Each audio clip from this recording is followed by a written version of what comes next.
Hai. Selamat datang kembali di channel Min Donghua. Kali ini kita akan melanjutkan cerita Donghua, Battle Truck di Heaven. Nggak pakai lama lagi, langsung aja kita ke ceritanya. Check it out. Tepat ketika Xiaoyan dan Yonghu dan lainnya saling memandang di luar istana, tiba-tiba terdengar suara ledakan keras. Segera semua orang mengikuti sumber suara tersebut. Kemudian mereka dapat melihat dengan jelas bahwa ada beberapa orang yang sedang bertarung satu sama lain. Namun kedua belah pihak sepertinya sedang bertarung dengan sengit, seolah-olah kedua belah pihak memiliki banyak dendam, dan mereka semua ingin bertarung sampai mati. Melihat pemandangan itu, Xiaoyan sedikit mengernyit, karena dia dapat merasakan bahwa ada mata yang memandang mereka dalam kegelapan. Dengan niat membunuh yang sangat kuat yang menunjukkan jika Xiaoyan dan yang lainnya berani mengambil langkah maju menuju aula utama, mereka yang bersembunyi di kegelapan akan bergegas keluar tanpa ragu-ragu. Jelas kekuatan jiwa alam Xiaoyan telah lama tersebar, sehingga aura yang bersembunyi di kelilingnya dapat terlihat jelas oleh Xiaoyan. Jika Xiaoyan merasakan nafas dari orang-orang ini, mereka tidak terlalu kuat, bahkan lebih lemah dari kekuatan Xiaoyan sendiri. Tepat ketika Xiaoyan menarik kembali kekuatan jiwanya, tiba-tiba setengah dari niat membunuh ini segera hilang. Namun Xiaoyan tidak lagi memperhatikan aura ini. Sebaliknya, Xiaoyan justru melangkah maju ke depan dengan telapak kakinya. Kemudian dia berjalan langsung menuju istana. Adapun di atas istana ada plakat yang megah yang bertuliskan kata yang terbuat dari emas di atasnya. Ada dua kata tertulis di atasnya dengan nama Yin Dian. Saat Xiaoyan menerobos ke depan, tiba-tiba terdengar suara menderu di sekeliling. Kemudian puluhan sosok yang memegang senjata segera muncul di depan Xiaoyan dengan niat membunuh yang kuat. Dan mereka segera bergegas menuju Xiaoyan dan yang lainnya. Namun sebenarnya di antara selusin sosok tersebut, hanya ada 4 sosok yang berada di keabadian Kaisar. Adapun yang terkuat, mereka hanya berada di langkah kelima keabadian Kaisar. Tepat ketika keempat orang itu melakukan serangan dahsyat, Long Biao dan Jin Dongming langsung bergerak serempak. Jelas Xiaoyan tidak perlu berbicara dalam hal ini. Jadi keduanya adalah orang pertama yang keluar, bahkan tak terkecuali Zhonggu yang sedikit lebih lemah.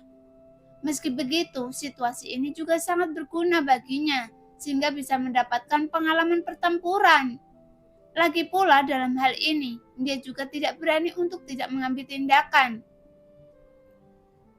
Setelah Xiaoyan meliriknya, jelas dengan kekuatan musuh yang seperti itu, dia tidak perlu mengambil tindakan di sini.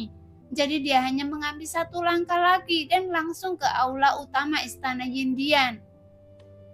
Segera sesosok Xiaoyan melangkah ke pintu masuk aula, namun dia langsung mencium bau darah yang menyengat. Seolah-olah seluruh aula dikelilingi oleh aura kematian. Meskipun Xiaoyan belum melangkah ke dalam aula, namun Xiaoyan bisa merasakan beberapa kehadiran aura yang cukup kuat di aula. Tapi jika dibandingkan dengan aura milik Xiaoyan, jelas aura yang dipancarkan oleh Xiaoyan masih lebih kuat dari orang-orang tersebut. Jadi Xiaoyan melangkah maju dengan telapak kakinya dan sosok Xiaoyan langsung masuk ke aula utama. Namun dalam situasi ini, Xiaoyan juga memancarkan momentumnya tanpa ragu-ragu. Karena dengan cara ini, Xiaoyan bisa melakukan pencegahan yang tidak perlu. Bahkan dapat menghindari beberapa masalah sampai batas tertentu. Saat dia melangkah ke dalam aula, mata Xiaoyan pertama kali tertuju pada tengah aula, dan ada sesosok tubuh tergeletak di sana, dalam genangan darah yang sepertinya sudah lama terbunuh. Tapi saat Xiaoyan menatap mayat itu, tiba-tiba ada ledakan niat membunuh yang kuat datang dari segala arah. Baru saat itulah Xiaoyan melihat sekeliling. Kecuali tubuh mayat ini, ada sosok yang duduk bersila di sekitar aula utama. Dan sekarang tatapan semua orang sedang tertuju padanya. Meski begitu, Xiaoyan masih acuh tak acuh dan matanya juga melihat sekeliling. dan Xiaoyan menemukan bahwa orang-orang ini tidak berpakaian seragam. Bahkan mereka semua tidak duduk bersila di tempat yang sama. Namun semua sosok tersebut memancarkan fluktuasi aura yang cukup kuat. Apakah kalian semua berasal dari dunia orang luar? Gumam Xiaoyan perlahan. Bagaimanapun Xiaoyan sendiri berada dari dunia luar. Oleh karena itu, semua orang yang berani memasuki gerbang kuno, tentu saja mereka semua sangat kuat. Namun pemandangan di depannya membuat Xiaoyan merasa cukup aneh. Jadi Xiaoyan tidak langsung mengabaikan sosok yang duduk bersila ini. Pada saat ini ada keheningan di dalam aula dan Xiaoyan terus mengambil langkah berjalan menuju mayat tersebut. Bahkan di dalam aula utama, saat ini yang terdengar hanyalah suara langkah kaki Xiaoyan. Sesampainya di mayat itu, setelah Xiaoyan dapat melihat mayat dalam genangan darah dari dekat, Xiaoyan segera mengerutkan kening karena mayat tersebut jelas sudah tidak bernyawa saat ini. Tapi luka-luka di tubuhnya berangsur-angsur pulih, sehingga adegan ini langsung mengejutkan Xiaoyan. Saat sebagian besar luka di tubuh mayat dapat memulihkan diri, sepertinya tidak akan lama lagi sosok ini akan dapat dipulihkan kembali sepenuhnya. Mungkinkah mayat ini telah dibangkitkan kembali? Segera Xiaoyan merasa bahwa orang-orang ini sedang melakukan suatu teknik rahasia atau metode untuk membuat altar pengorbanan dan semacamnya. Namun tidak ada fluktuasi lain di wilayah sekitarnya, sehingga situasi ini membuat Xiaoyan merasa aneh. Apakah kekuatan Anda berada di langkah ke-6 keabadian Kaisar? Karena kekuatan Anda tidak terlalu lemah. Saya mengizinkan Anda untuk ikut bertarung, tapi itu membutuhkan prestasi dan antrian. Tepat ketika Xiaoyan sedang bingung, tiba-tiba sosok yang duduk bersila di depannya perlahan berbicara. Bahkan orang ini juga memancarkan fluktuasi yang sangat kuat. Tapi yang terpenting adalah ada beberapa orang di sampingnya. Jika Xiaoyan melihat dari momentumnya, mereka tidaklah lemah. Jadi pupil Xiaoyan sedikit mengernyit. Jelas Xiaoyan juga bingung dengan apa yang orang ini katakan. Sepertinya orang ini masih bodoh dan dia sepertinya juga masih belum tahu dunia seperti apa yang dia datangi. Saudara Feng Chang, tidak perlu bicara omong kosong dengannya. Bagaimanapun kekuatan yang kita miliki di sini cukup untuk menghadapi penguasa istana Yindian. Jika lebih banyak orang, berarti akan lebih banyak meninggalkan masalah. Jadi sebaiknya biarkan orang ini keluar dari sini secepat mungkin. Jika tidak, jangan salahkan saya karena mencoba mengusir pengganggu ini.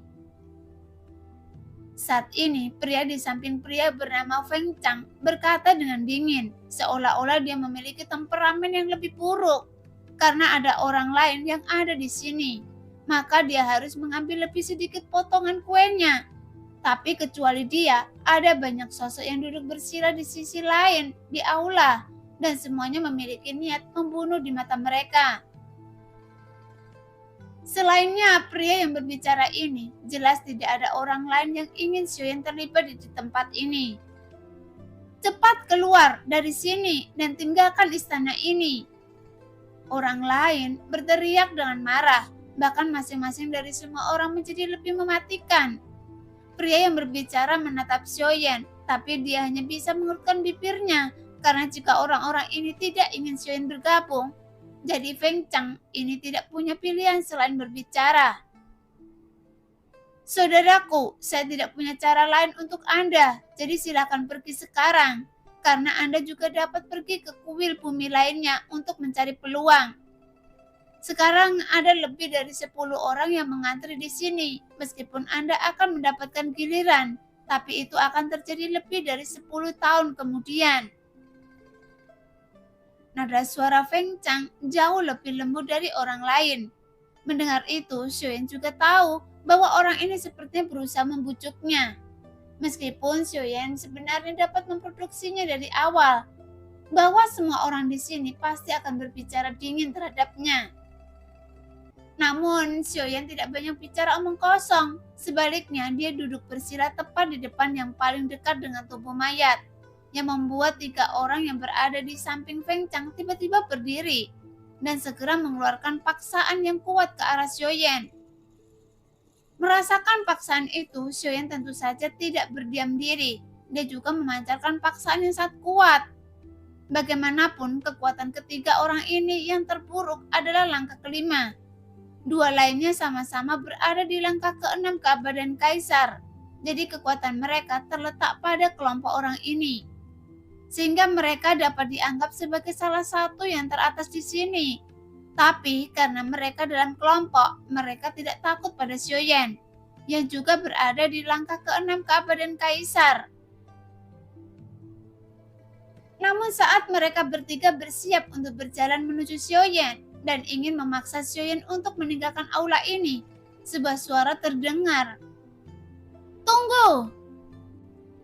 Feng Chang tiba-tiba berkata, yang membuat ketiga orang tersebut berhenti.